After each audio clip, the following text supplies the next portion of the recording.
Hello, welcome to the Breaking Free podcast. I'm your host, Nathan Francis, and today I'm very grateful, very humbly joined by Adrian D'Amico for the third time. Adrian, welcome back. Thanks, mate. I'll never It's great forget. to I'll be. never forget how I came across you through Dale, and Dale said, "Oh, you should interview Jason." And yeah, that podcast, man, I still talk about it. That was the one that set me off on where I am now, and to have Mm. you on three times is awesome. And yeah, I just never forget because I was laying in bed, hungover, I was high, and I'd fallen through a table as well, talking to three young girls, and then your podcast came up 3 hours later. And that was the end of that lifestyle for me, mate. So yeah, your podcast has been a big influence in my life, and I've said that a few times. And yeah, just Thanks, mate. grateful to have you back on and another awesome chat. We had a good chat off air too. So how you been going? It's been 12 months. It's gone Yeah, quick. I can't believe it's been 12 months. In my mind, it's been less than six. I thought the one before that was 12 months ago. But yeah, mate, I'm well. I appreciate you. I know that you've said a bunch of times that, the way that we sort of connected the dots to come together. Yeah, it's always an inspiring story, and it's always something for me that takes me aback a little bit because I really don't appreciate enough of like just how many people you can affect through something as simple as just running a podcast and just talking, like shooting the breeze with the people over the years. And so yeah, I mean, and of like I'm seeing here and you are there, like I'm not in any $30,000 podcasting studio. I'm just in my fucking lounge room, like it's very sort of backyard. I was saying the other day when I was interviewing the boys from the Here for the Truth podcast, like, oh, when's this starting? We'll start to talk about a few things in the podcast. I'm like, dude, we started. I don't do the intros anymore. I feel like I've just like done away with it. Dale's probably more of an inspiration. I'm thinking this bloke's wildly popular and he's in a fucking van or behind Yeah. he's everything's shaking and wobbling and stuff like that. So He's I'm got just no like, tech. I He's didn't got do no it. microphone. And when Yeah, he that's does use a exactly. microphone, he uses mine. Is that right? Yeah.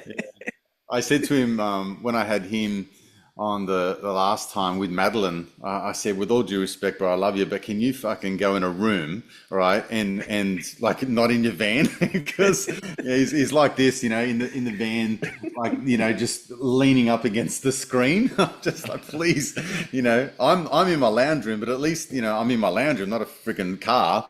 And Yeah. he pissed himself laughing. He was like, that's the best compliment I could have had. And So he he has said, I'll no leave the lighting mic either. up. You can barely see him. So, I know. So and the I don't sound's mind it horrible. though. I don't mind it. I think I've got some plans for 2025 where I really want to take my coaching to the next level. I've got a bunch of things that I'm doing on a business side of things. So I think there's part of it that I want to. I don't want to run ads or I don't want to do anything that kind of says like, take AG1 or that shit like this program is brought to you by whatever. But I do have my own coaching and programs and the things that I want to share with others so I can make an impact and I can kind of, touch as many lives as I possibly can because that's part of my value systems.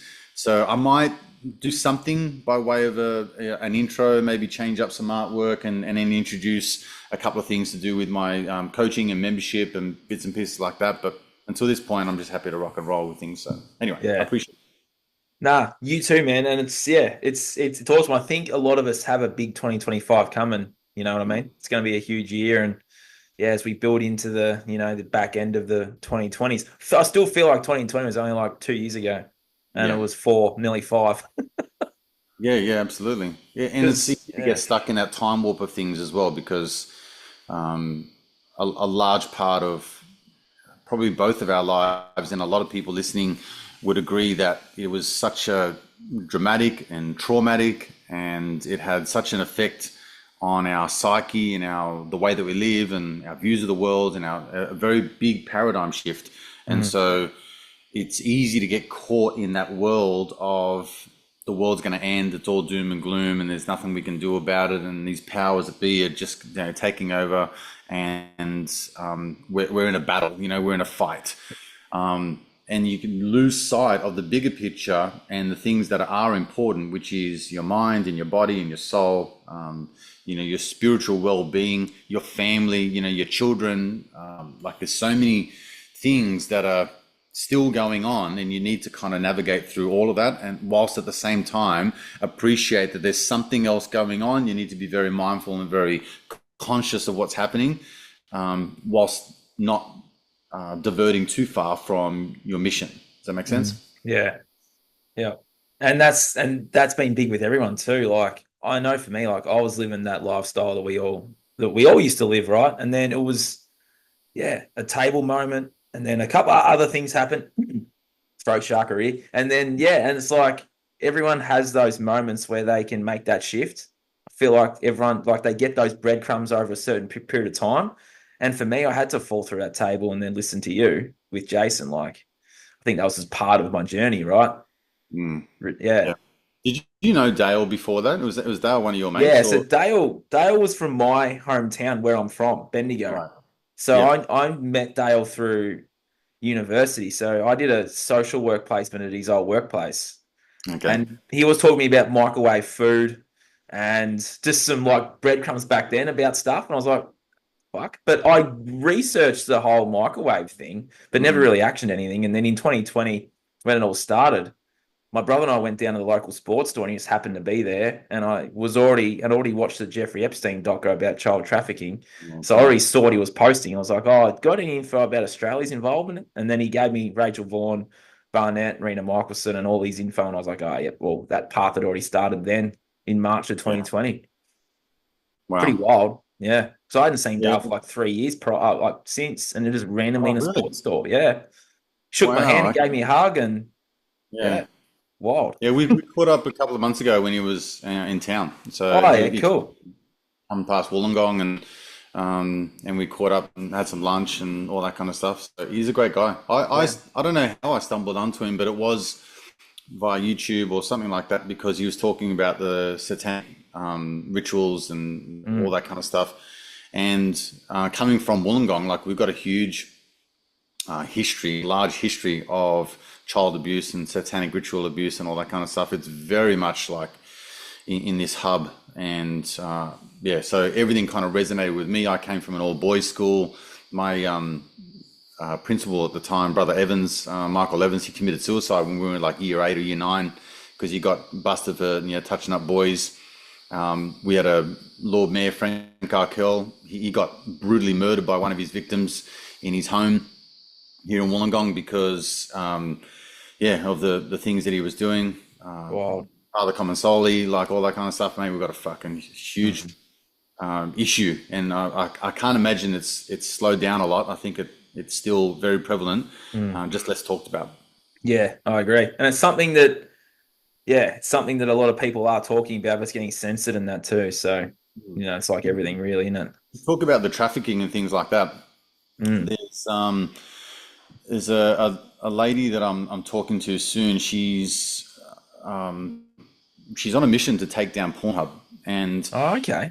the reason being is that there are a lot of people that you can upload content to Pornhub, and there's no verification of like who you are. You can do it What, anonymous. anonymously? Yeah, and Really? and then there's no verification of who the people are in the video. So you can upload your own content, but also there's like revenge porn and child trafficking and human trafficking and rape.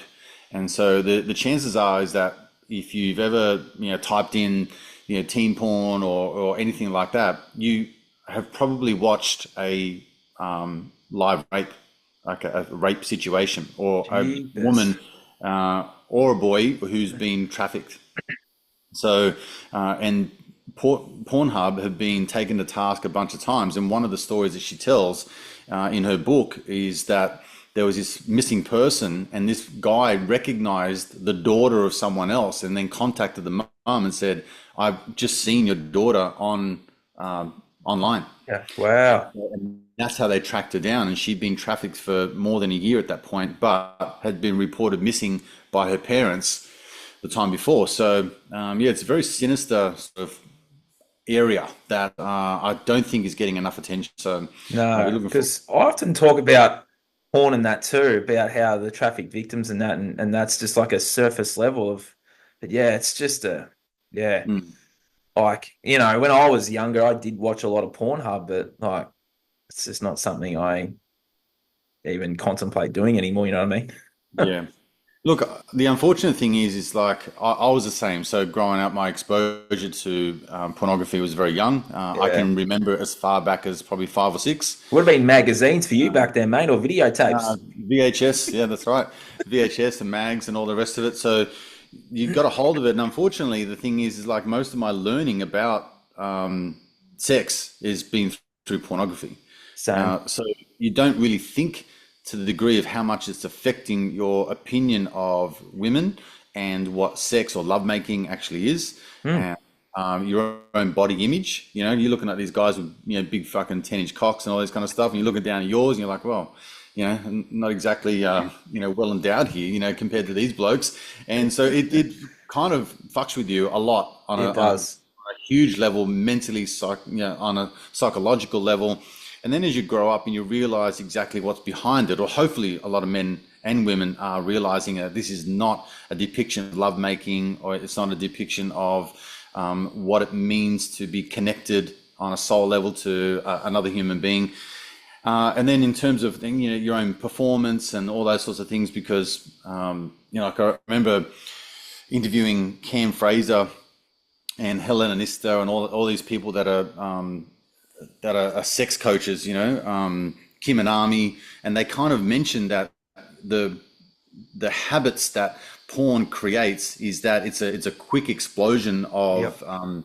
intensity and things like that, So Cam Fraser says like men are jacking off into porn, but they're jacking off into women the same way. It's just hard and fast and quick. Yep. And they don't realize that they're kind of building themselves up. Kim Anami says the same thing. You have been conditioning yourself for such a long time to come to a quick climax within a couple of minutes, and then wonder why like you can't last more than 5 minutes in bed is because you just trained yourself for like the sprint, right? And so your worldview and your paradigm of lovemaking and your ability and everything changes once you start to do away with all of that, and you kind of almost lessen the need for this high sensory, like ferocious sort of like explosive, climaxing and all the rest of it. You start to realize you can feel into your body, and you can learn more about yourself and about what you like, and then you can kind of be more centered and be more present, and you can last longer, and you can express yourself, and you can be in the moment more. Like there's so many more fruits of just being connected to yourself, and porn and many other things disconnect you to the degree that you're seeing it as an act and nothing that's part of you. It's like a service to a very clinical degree. Does that make sense? Yeah, because I used to be like that too. Because I used to always, because of my lifestyle, I did that a lot. But I was always saying to myself, I couldn't make the link between porn and lasting. Right? I was like, why am I only lasting? I used to joke about it with my old friends too, like 30 seconds, 20 seconds, buddy, 2 minutes. It's like why? And I couldn't make that dot connect until I went on my journey of. Like I've been sober for 3 years now, but I've started to put myself out there in the dating scene again, which I've just put out there now on a podcast with you. So that's really awesome now. So it's out there now. Watch and flock now. That's it. That's probably why I had to clear my throat earlier. Got to get it out. Yeah, and that's the thing. Like I could never make that dot connect until I went on that journey of, pretty much like rediscovering myself, and then coming across Kim Anami's work, and then going, well, I've been programmed to do sex this way. That was purely from porn, because then you sort of hold on to that energy and use that energy in other areas of your life. Now I'm back in that space again. It's like I can just slow down and just be grateful and enjoy that present moment of connecting with another soul. Because to be honest with you, Adrian, I've never connected with another soul on a deep level like that. There, I'd said it. There goes the throat. Yeah. Well, it's interesting you say that, and I think that a lot of people would feel the same if they're really honest with themselves. They'd admit that is something something that they haven't really had a chance to do as well. I think Mm, relationship is such a powerful thing, particularly an intimate one, mm, because it starts with a new understanding and appreciation of oneself, and then with a lot of courage and a lot of humility and a lot of vulnerability, you can then express yourself in such a way which is unique to you, and it's in appreciation of your own light and dark and shadows, and all the ugly parts that you've been trying to hide from the world for the majority of your life. And then when you finally get to the moment where you can be really free and expressive without shame, without being ridiculed, without betrayal, like without someone holding it against you down the track and using it for nefarious reasons or something that they can hold over you, is a very truly liberating feeling. And it only peels back all of the layers so that level of connectedness to another human being can be achieved. And when you feel like you're in this really nice, calm, centered presence and this way of being, when you have someone come into your life that is on that similar level and that same trajectory and that mission and personal growth and that life path, you do away with the butterflies and the nervousness and the that anxious attachment type of thing. It's very different, almost unusual. And you start to think, well, in the absence of butterflies and nervousness and that sort of jitters and all the rest of it, maybe there's something here that I'm missing. Maybe it's just like, it's not the person, or it's not the one, or maybe it's a little bit boring. Maybe there's no excitement. Like, what am I missing here? And then you realize after a period of time, you're like, no, you're not missing anything. It's in the absence of what you labeled as butterflies, and that's the indicator that that person that's really G'ing you up. But really, it's more to do with trauma and attachment and trauma bonding and all of these things that are firing your nervous system in a way that makes you feel like maybe there's some sort of connection, but really it's just your inner dialogue, your inner emotions playing up to the degree that they're unsettled. And so that's a very interesting dynamic at play. And when you start to do away with all of that, just from my experience, and not that I'm like there, but I'm getting really close to being really calm and really centered and really present and less fearful of the future and less anxious of the future, less fearful of the past, all that kind of stuff. It's a very calming kind of demeanor. You realize that things are just playing out just the way that they are, and you're more of an observer. You feel into moments. You can argue better. You can have really in-depth conversations, and then you can feel really understood and really heard and really present and really accepted and really appreciated and really respected and really validated, really loved, really cherished, really honored, really revered, like all of these really juicy kind of emotions and feelings and moments. Probably sums up my last 3 weeks. All of that just then. You said that Because, last. yeah, I did. Well, it's every time we talk, but it's like I've thrown myself back in that space, and it's been an interesting sort of journey with that stuff, because I was feeling like I was doing it a certain way that I didn't feel was right, but it's like, no, it was the programming that I had at the time. And it's like you sort of go on that journey and you change that. So then I was big on, I need to do it the right way. Like I was focused on, I have to do this the right way. It's like, well, there's no right or wrong way. There's just a better way. And there's a better way than what you were doing, 5-6 years ago. I just went on a journey in the last few years of like pretty much shutting myself off from any woman connection for the last 3 years. But then in the last 6 months, it's like, well, I've done all this work on my own, on myself to better myself. And I had a beautiful friend tell me there's only so much work you can do on your own, Nathan. It's like time for you to do some work with someone else and start that journey and open the heart back up. And it's like, well, when is the right time? I just thought, well, I need to do something. So took some action, start putting myself out there, getting haircuts and looking a bit more physically better. It's like, well, now I can actually step out into the world and actually allow a connection in that, I can sort of grow and evolve with, because there's still more work I'll need to do it myself when a woman comes into my life. I've had a few women come in the last few weeks, and they're probing me with questions like, the honesty thing. Like, for me, it's not playing those childlike games anymore. It's like, do you know what you want, Nath? Go after it. Be honest.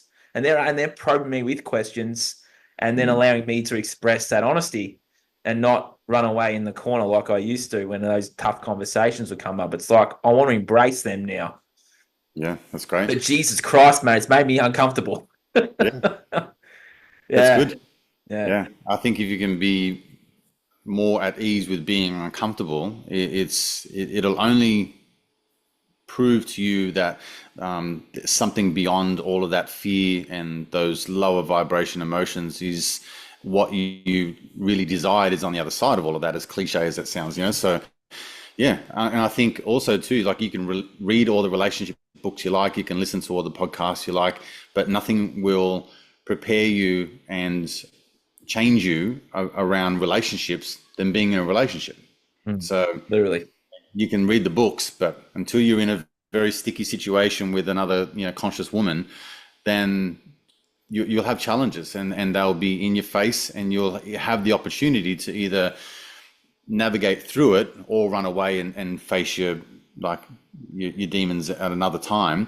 And that to me is kind of like that's a green flag, so if my relationship is has blossomed to the degree where we've had like all of those really uncomfortable relationships and conversations and talks about things that in other ways, in other times, you would have run away, you would have maybe shamed or ridiculed, or you would have snapped back, or you would have squashed someone down to the degree that they don't have a voice anymore. Yeah. Those sorts of things, And so when you can have that level of communication, it gives you a sense of when they don't run away, or when you don't run away, you're like, okay, this is great, because we can work through this. Yeah. In the past, an argument or a difficult situation might have looked like this big sort of, clash of titans, and as a big eruption, it gets really no resolution, and then we go away and we stonewall each other for 3 or 4 days, and then when that all settles down, we get back together, but then that same vicious cycle starts again. Right? Something comes up, we don't really resolve it. There's a big explosion. You're this and you're that, and no, blah, blah, blah. I hate you. Let's go away. We come back, and this cycle keeps going and going and going. And we don't realize that we're in a pattern that is not really resolution based. It's not really connections based. It's not really moving forward. There's no values of growth or opportunity here. There's just fight, flight, stonewalling, just all of this kind of like trauma bonding, all this wounding that's coming up, and it just keeps perpetuating over and over again. It's a sick cycle. Yeah, I'm just listening. It's just a really awesome conversation, because I think I know why I had that throat thing earlier too. Like, I was supposed to have this conversation with you today, and I was sort of like it was just here, ready to come out. So yeah, I was just going to say, like, have you? Because I know, as part of your story, I'm just going to probe you here now. As part of your story, you went through a bit of a marriage breakdown. Have you got yourself back out in that space again now? Are you dating or seeing anyone? Are you ready to even talk about that? Yeah, I have. So my marriage fell apart 4 years ago last month. So it's something that I'm happy to talk about. I think, to the degree that I still want to be mindful and respectful to my children and their mum. Yep. And I know that there's other people that may or may not listen to something like this. So I don't want to talk in terms of she was this and that was that and all the rest of it. There was things that during the pandemic just made me realize that perhaps there was something that I was ignoring for too long, and that kind of like brought everything to the surface. I can't say that I was the best in that relationship, the best version of myself. There are times where there's, parts of me that I truly am, I hated and disgusted by, because I just, wasn't the best person, wasn't the best version of myself. I did things that she didn't deserve, and it's just that was that part of me that I guess at the moment I've come to peace with, and I have forgiven myself for, and this new version of me that I want to portray to the world was my do-over opportunity. So I was alone for, I don't know, nearly 15, 16, 17 months, something like that, after my separation, and I really wanted to get to know myself for the very first time. I'd always been the type of person that didn't really want to be alone. I didn't like being alone. I wanted to, if I would go out, and if I had 5 minutes, I'd rather call you and someone else and someone else and someone else, and just see if we can get together and have a catch up. I just want to be bored by myself or be with my own company. So I took that opportunity to be by myself for quite a while, and really get to understand the parts of me that I didn't like and I wanted to correct and appreciate and change. And then also parts of me that I'd forgotten. There's parts of you, Nathan, that it's like, man, I used to be this way, and like now I'm not. And something happened where I've dimmed my light, or I've not done that thing anymore, and all the rest of it. So I'm like, you know what? I don't want to be that person. I want to, that part of me that I lost when I was, a child, or when I was a teenager, or in my 20s, bring that person back, and want to integrate that person into my life. So it took me a while to kind of get out there. I had a small opportunity to kind of like get back into the dating game, and it wasn't by way of me putting myself out there. It was just an opportunity that I thought, like, this is someone that I'm connecting with, is someone that I'm vibing with, and it started with a conversation and all those sorts of things. So that was kind of like my entry point back into it. I had a moment where I met someone that was like, I don't know, just a left field sort of person. I didn't really feel like that person was not ever going to be someone on my radar, so to speak. I don't know if that sounds a bit too disconnected, but it was like I never really expected this person to come into my life. And so we dated for a little while, but it changed me to the degree that I started to feel what it was like to be loved, and to love again, and to be more connected, and embody and embrace this moment of just embodying the person that I said that I wanted to become. So this was my chance to go, well, I know you say these things about, how you want to be more embodied, and how you want to be more congruent, and how you want to do all these things. But are you actually living that truth? Are you actually putting that to the test? And so that was my kind of like, again, a bit more of an exploration into just being the person that I wanted to be. So yeah, I did go on a dating apps for a couple of weeks. It was the most toxic, negative environment that I've ever experienced in my life. It was just really shit. I started to become disingenuous and fake, just wanting to say the right things to elicit a conversation. But it was horrible. It was just a shitty experience. I didn't like it. And it lasted a few weeks, and I was just like, I'm done with this shit. It's no good. If there's anything that's going to happen now, it's going to be purely by the forces of energy and vibration, connectedness, and all that kind of stuff. And so I set an intention. So based on this woman that I've met, like I said, it was a 4-5 month relationship. It didn't really last that long, but it was powerful in the sense of life lessons that I learned out of that. We were really connected, but there were things that were out of alignment and just weren't going to work. So with that being said, I'm like, you know what? There are parts of this that I really, really love, and there are parts of me in that scenario that I really like. And if I can recreate that again, it would be with this type of person. And so I started to create a vision and almost like an intention of like, this is how old I want them to be, somewhere between this age and this age. I want them to be interested in this. I want them to have values of that. And I want them to have like this type of interest in health and well-being and my views of the world, which is, let's say we use a common throwaway term, which is like, awake or consciousness or, anything like that. So they kind of need to be vibing at my level with those types of values. And, I describe them in a way in terms of their features and their hair color and all that kind of stuff. And I'm just doing this like walking the beat. I go for a walk every morning, and I was just walking the beach and kind of going, okay, well, this is what I want to call into my life. So that started the trajectory of other people that started to connect. And then I started to have some courage to kind of reach out and, make some connections and things like that. And in a long-winded, long story, it led to an opportunity that started with a conversation. And it was just like getting to know each other.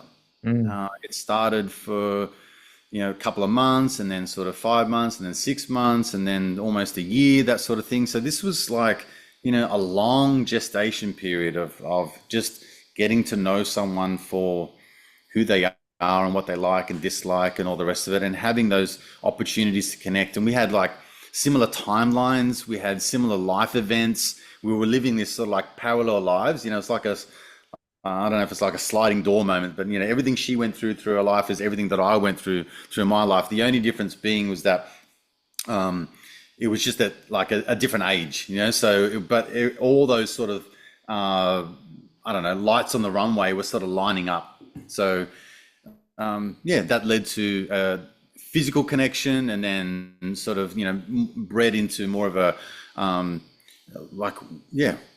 are we in alignment? Are we on path with this? Like, is this something that we want? And we're kind of speaking into a future.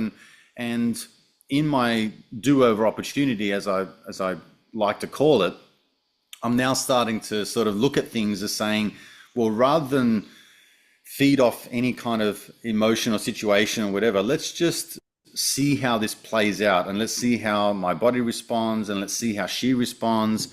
And I guess in all of that, as esoteric as it sounds, what become of that was this agreement between each other, because we had such similar timelines, was that we were going to be a certain way, and we were going to honor those values and those belief systems, and we're going to embody it.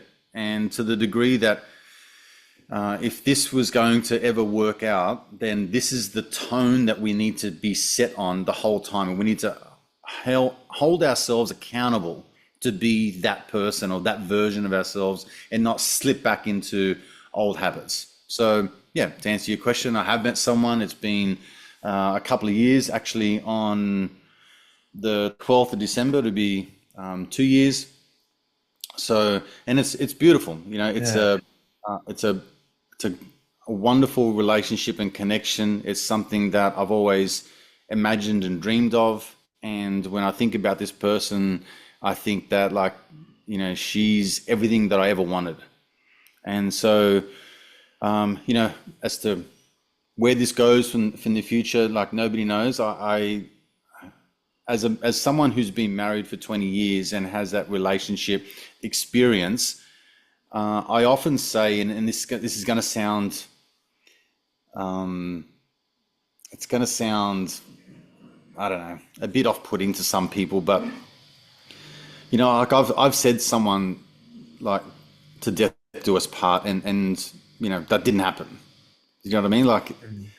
So when I say that, I mean, it's not that I'm trying to avoid any attachment or commitment or anything like that, but I'm really interested and intrigued, and I'm really committed to embodying everything in this moment and everything going forward that is congruent and in alignment with all of those values and belief systems, and honoring each other through the whole way. And when things get to the point, which they do, where you're like, you know what, we're not in alignment, we're off balance, we're not on track at the moment, and to pull that into alignment again is becoming one of the most rewarding experiences that I've ever had. So it's an amazing time. It's a time to celebrate each other and to explore the possibilities of a future together and all those sorts of things.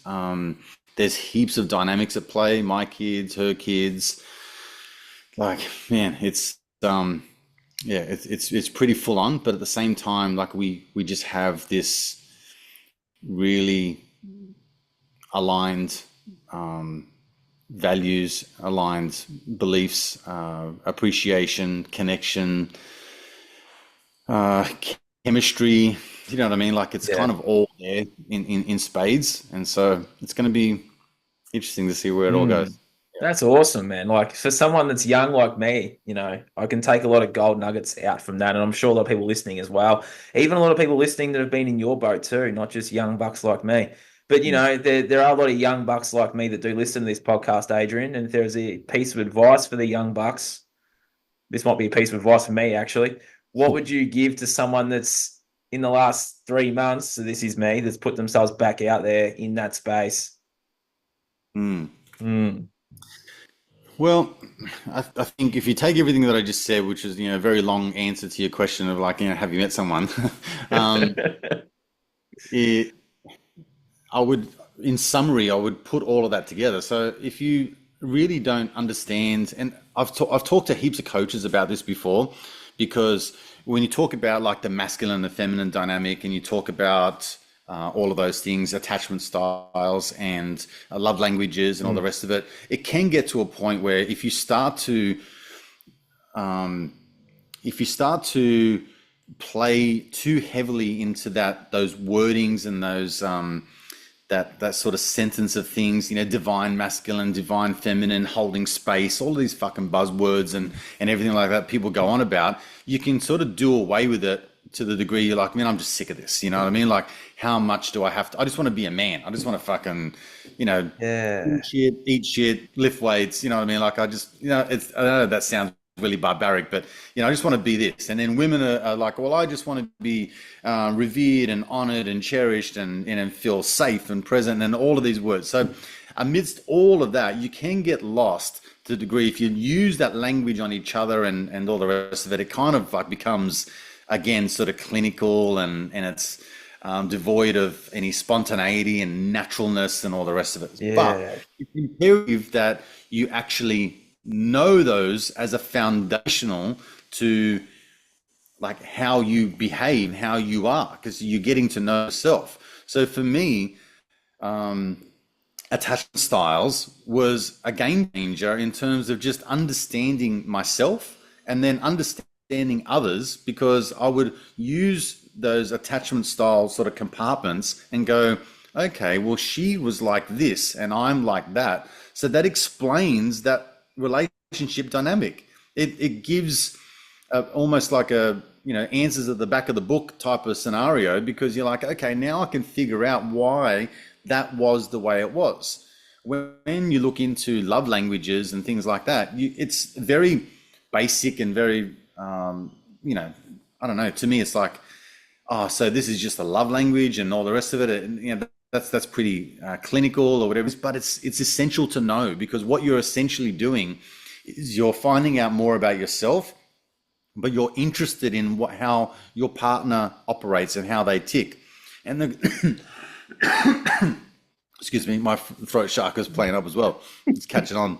And the interesting thing about that is you get to know how to express love in their language. Because all we've ever done is say, this is how I want to receive love, so I'm going to give you in the same way that I like to receive. And the opposite is true.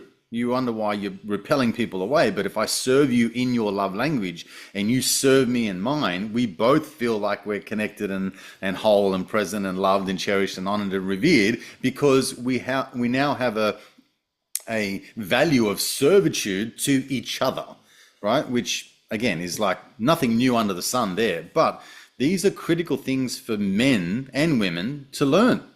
If you don't understand anything about childhood trauma, childhood wounding, and how that comes about, and how you learn from the ages of 0 to 7, you model off the people that did the best they could with the knowledge that they had. If you don't know about that, well, then it makes it hard to put all the pieces of the puzzle together, because you are missing some of the parts, right? It's like looking for this completion of the jigsaw puzzle, but half of the pieces are under the table. You can't find them, and so you fucking like, none of this works. I don't know how I can put this whole thing together. I'm missing parts of it, and that's what's missing. The missing is the understanding of self, values and belief systems, love languages, all of those things. Anything to do with trauma and attachment styles. These are all really good foundations. So.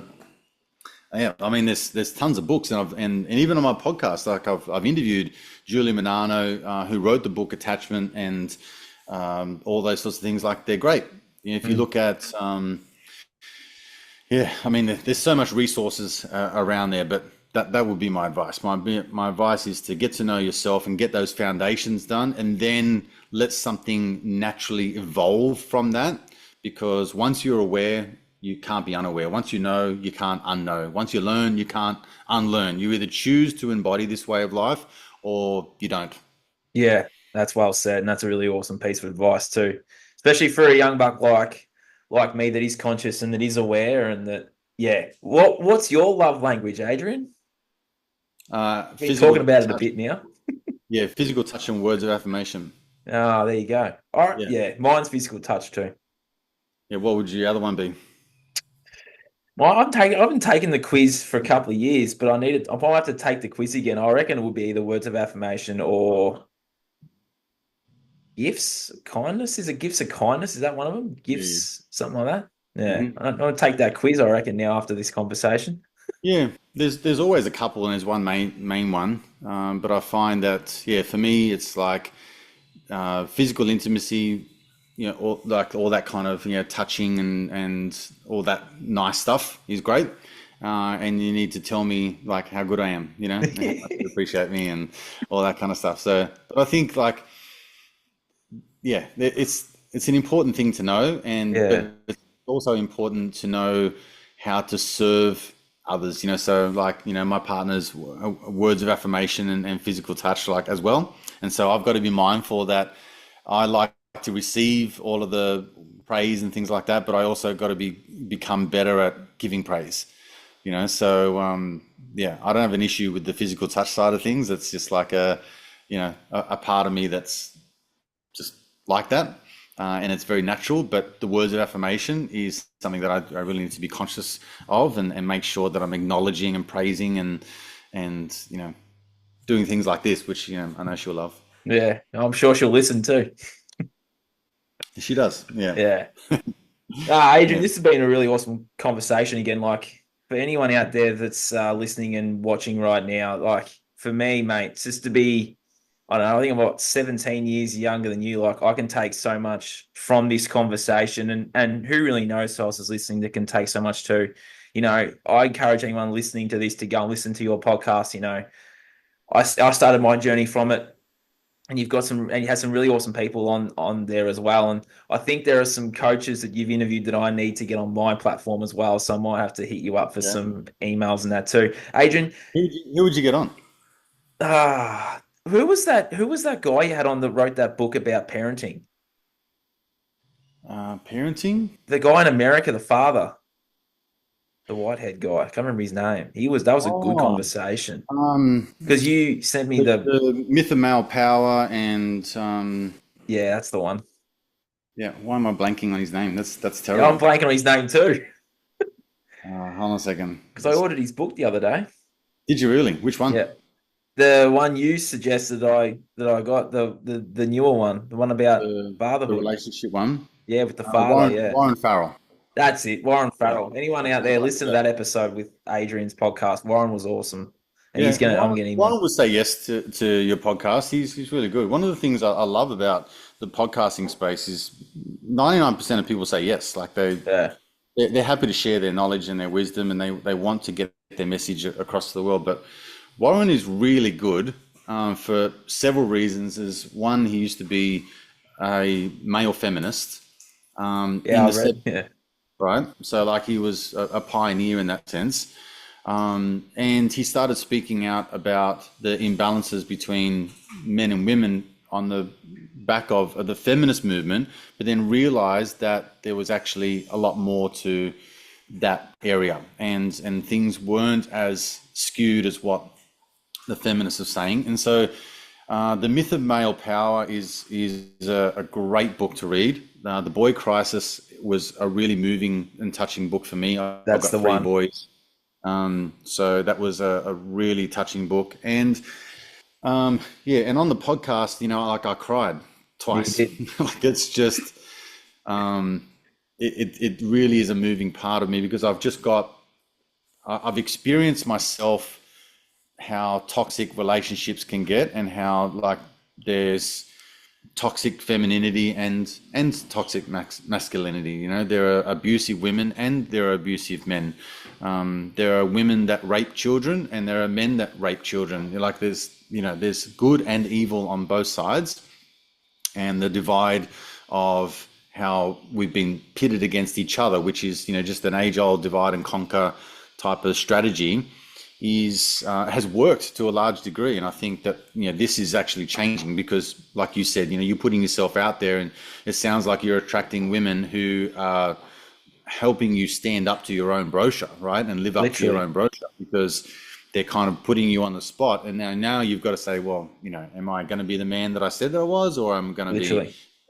the version that they used to, which is Because for the sort three of years, as you said, because for 3 years I said, look, this is the man I want to embody. This is the type of relationship I want. This is the type of, family, da da da da. It's like, well, okay, we're gonna put you to the test now. So yeah, the last 3 months have really tested me on that front, because it's like, well, are you ready to actually be this person now? And yeah, that's had its challenges, but yeah, I feel like I am, and that's why this is happening, and that's why our conversation happened today. It's just more signs that, yeah, and you're right too. Like, we need to start embodying. We can't be out there saying things and then doing another. And I know for me, I'm really big on that. That's one of my big values, is embodying that version of me. So yeah, you're right. Those tests have Well, have I can come. tell that about you. I mean, from the things that I see online, you are speaking the language that you want to. You're pushing and trying to converge a message across, which is helping the version of yourself 10 years ago that you needed. Literally.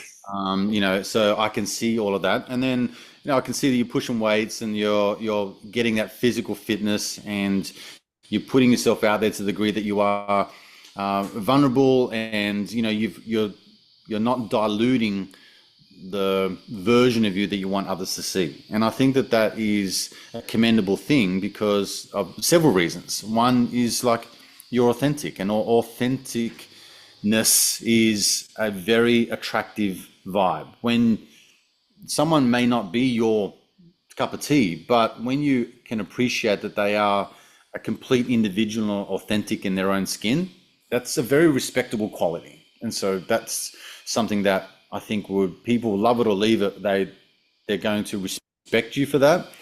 And then the other side of it is like, from a health and fitness, particularly from a masculine point of view. I know we talked off air about some of those things. Like, I think it's a necessary part for a lot of men, because we just don't have the upbringing and the rites of passage that we used to traditionally growing up. It's not something that needs to be reintroduced to a large degree, but I think there are versions of that you can introduce into your life. Yep. And one of those things is doing very hard things and overcoming obstacles.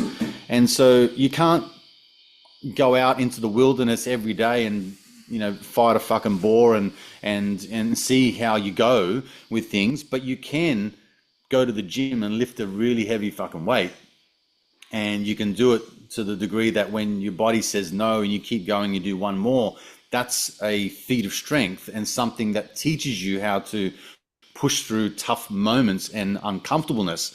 that your body says, I don't want to do this, and you need to back out. You can do breath work and you can do ice baths. And whilst I'm not sort of like a big proponent of all of that, I appreciate the difficultness, the degree of difficultness to get through a 2 or 3 or 4 minute ice bath at 1, 2, 3 or 4 degrees. You know, it's an uncomfortable scenario.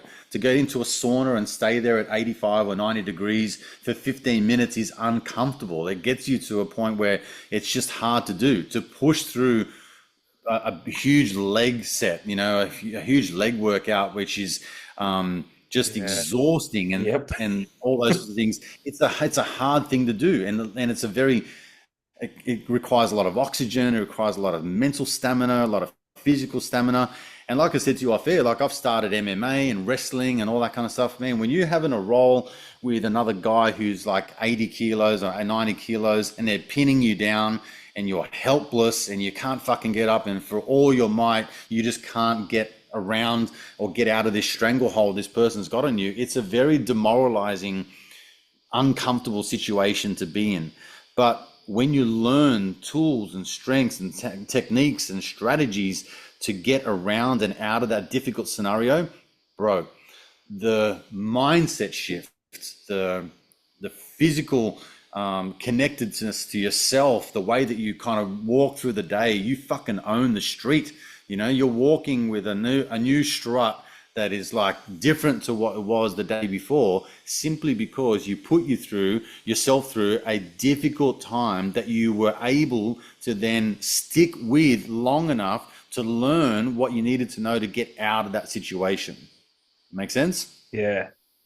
And so when you embody all of those things, it adds to like the piece of the puzzle, and it completes versions of you that were left out when you were younger, that maybe your dad didn't have the opportunity to walk you through that rites of passage or introduce you to, or maybe you didn't have a dad, you know, or maybe your mum had to become more of the father role model in the absence of your dad leading and all that kind of stuff. So you have an opportunity to inject those parts of you, and in a sense you become the father that you never had, right? So it's a very powerful situation to be, but it starts with embodying all of those things so you're congruent with the way that you want to lead your life. And then opportunities like these women that are coming into your life, these podcast guests that are coming in, the coaching opportunities, you never would have been in that scenario had you not put yourself in a situation that was uncomfortable, unfamiliar, and you had to learn your way out of it to get the outcome that you wanted. You with me?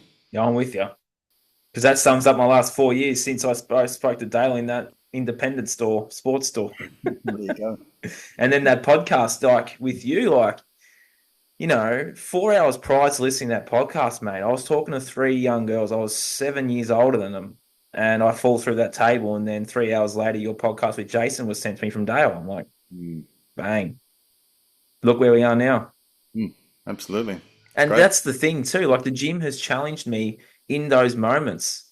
It's like that one more rep when it's real, you know, like that's mental, as you said, mental confidence, but also mental like strength that I never had.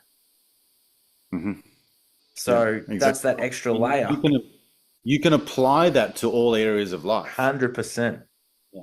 So that's the thing. When I was speaking to Melissa Cook the other day, there was something that I mentioned in that podcast was about I have cultivated the ability to withstand large amounts of stress and pressure for long periods of time, right? And I feel that a large part of that comes from the fact that I've been in the gym since I was 13. Yeah. Like I have really pushed through grueling workouts. And I know it sounds a bit like, you know, what the fuck's this guy talking about? But I remember meeting one of my best mates in the gym, and I used to get nervous on Monday because legs was on Wednesday, and I knew that I was going to vomit because they were that intense and that grueling. So fast forward to now, and particularly in the last 4 years, like we mentioned before, I went through that separation, but then we also all went through the pandemic. And for me, I also closed the big business down. You know, I also lost millions of dollars. I also got injured. Like there were so many things that I endured in that time, and that only now starting to be resolved 4 years later, right? So had I not had the background, the upbringing, the foundations of resilience and staying power and stamina and endurance through all of those hard times, looking at a life of a glass half full when things were clearly half empty, right? So it was just, though, that paradigm of the world helped me get through these sticky moments. And I had people say to me, like, I can't believe that you're not here. I had a mate break down the other night because I told him about a friend of mine who committed suicide. And he said, don't you do anything stupid, man. And I'm like, he goes, I can't believe you're still here after all that's gone through in your life. And this is why I've got no intentions of taking myself off this planet. I haven't even come close to it.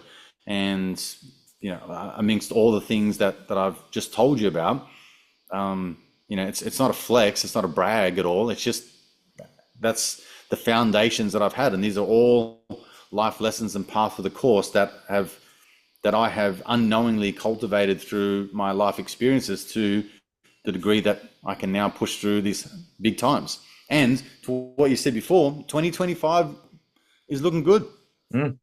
I feel the most optimistic, and anything can change at a moment's notice, but I feel the most optimistic that I ever have. I've got a zest for life and an abundance mindset, and much less scarcity than what I ever had. And a large part of my life has been fueled by FOMO and fears and regrets and all of these sort of negative things, which have served the purpose to a degree. But now it's time to flourish, and things are looking good. I'm feeling the same way, mate. Feeling the exact same way. Like, I posted a video of myself during the week having a bit of a dance in the kitchen. Like, I'm feeling good, man.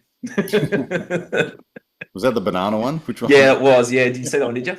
It's hilarious. Reach out to me on my banana phone if you need hand. Being authentic. So I just express more of me. Like, that's the. What you said before. We'll finish on this. How you said before that there were parts of you that you sort of let go, and you're like, oh, that's actually a part of me that was actually, like, me doing humorous, funny shit like that was a part of me that I did sort of just close. It's like, that's me being authentic.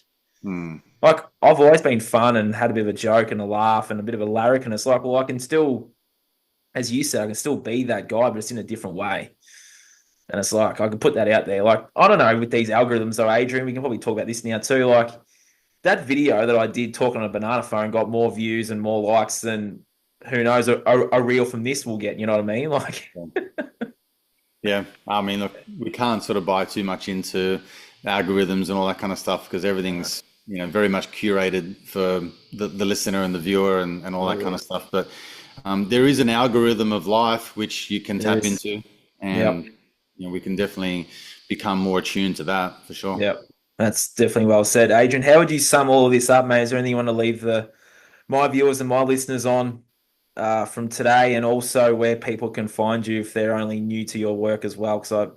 And I'll definitely, for anyone out there, I'll put the links to our other conversations in here as well if you are new to Adrian. But yeah, just a summary and where people can find you, mate. Well, firstly, thank you, mate. I appreciate this opportunity. I love being on the other side of the mic, so to speak, and it's a great opportunity. So I really appreciate you for that, and for anyone who's listening. I think, look, the summary of this conversation really is that there is never a right time than right now to make a change. And if that's what you truly wish and truly desire, everything that you ever wanted, as cliche as it sounds, is on the other side of fear. And it's not as bad as what you think it is. You build these sort of little monsters into big, insurmountable creatures, and they're really not that very frightening at all, and they don't have a lot of power. A quote that comes to mind is like, it's easy to kill little monsters. It's easy to kill monsters when they're small. So if there's anything that's creeping up in your life and you feel like it's a limitation, or then the actual decision to make that change, to get over it and get over yourself, is not that very difficult at all. And it's most often that we are the people that are getting in our own way. It's not society, it's not someone else, it's not the economy, it's not money. Because at any one point in time, you can look at the depictions of the last 4 years and say it's never been a worse time in history. But also there are plenty of evidence out there to say it's also the best time in history. There are people making millions and millions of dollars in the passions and fields that they love. There are people that are having great relationships, awesome sex. There are people that are becoming the best parents. There are people that are going on great holidays. There are people that are working on world-changing technologies. Like at any particular one time in this moment, there is something amazing happening, and there's no reason why it can't be you that's affecting that change. That's awesome. And where can people find you, mate, if they're new to you? Yeah. I'm across all the socials, but I'm mostly present on Facebook and Instagram. Instagram is at Adrian_D'Amico, and Facebook is like Adrian D'Amico. So yeah, you can go and find me there and connect with anything, much of my sort of content and bits and pieces like that. If you want to connect with me on a coaching level or business side of things, then my email and everything is all on there. So people can go and explore to what they like and have a follow and connect out, and hopefully we can do something together. If not, there's an inspiring message or someone there to help you along the way. Thanks, mate. Really appreciate you jumping on, and very, very grateful that I crossed your paths when I fell through that table, thanks to Dale. So I'm very, very glad that this has all happened, mate. And yeah, when I'm cruising down through Wollongong, which I am probably going to go to Victoria at some point, so I will definitely call in and see you, and we'll have to have lunch, mate. That'd be good amazing. To see you in person. Might even do a workout with you, mate. Let's do it. See if you put me through my paces. Yeah, for sure. Righto, this has been the Breaking Free podcast, guys. Thank you, Adrian. Thank you, everyone, for listening, watching, wherever the world you are. I'll talk to you guys again real soon, and I'll talk to Adrian again soon too. We're not going to wait 12 months this time, mate. Legend. Thank you, mate. Righto, talk to you later.